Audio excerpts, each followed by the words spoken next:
my friends, and welcome to a new day, and a new week, and a new month, and a new year, and a new episode of Bureau to Go.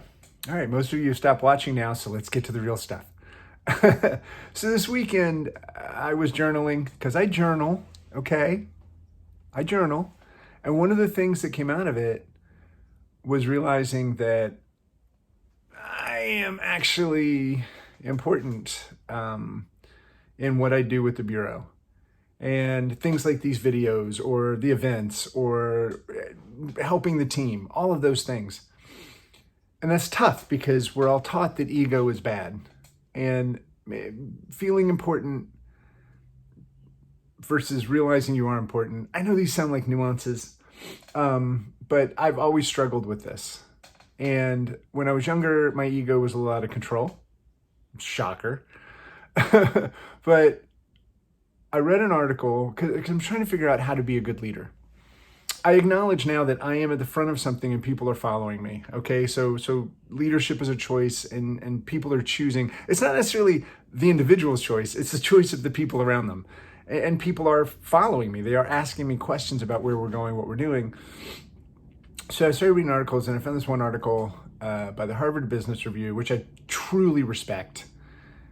And the title of the article, I don't really remember right now, but it was basically saying that ego is the enemy of leadership. In fact, that may be the title. Ego is the enemy of leadership.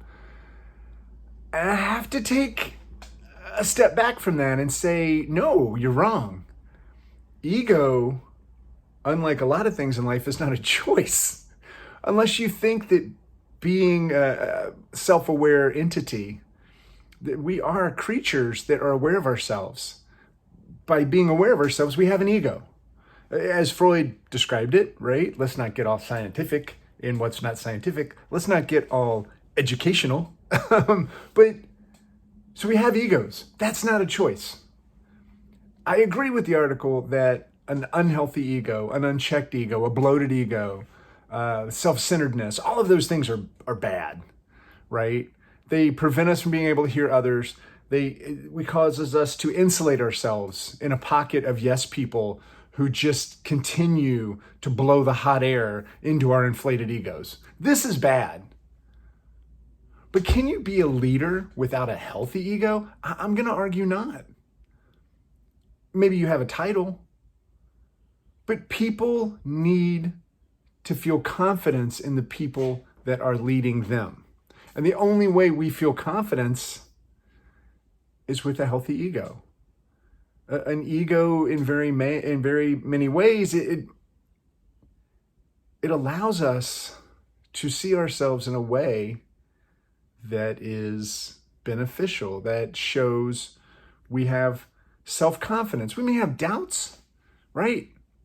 Imposter syndrome is a real thing. The human condition is a real thing. Our self-doubt, our inner critic, all of those are real things.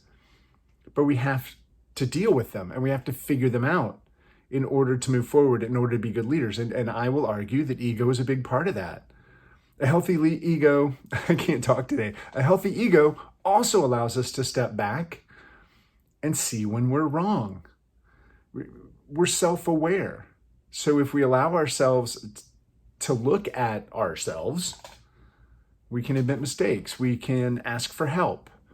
We can look at what other people are doing. But at the same time, we can have enough confidence to say, I just read something and I'm not sure I agree with it. So keep yourself in check, but don't doubt yourself. It's this weird balance of learning from your mistakes, having good experience, but also having confidence when you know something's right or wrong. So I'm going to leave you with that today. I hope you have a great week. Please, I'm not sure if this is the right place, but down here or over here somewhere or somewhere down there it says subscribe. If you are enjoying these and you don't want to miss any, please do that. We did have one request for special effects, so I'm just going to do it. We were requested for lasers. Pew, pew, lasers. All right, I'm out. Have a great week.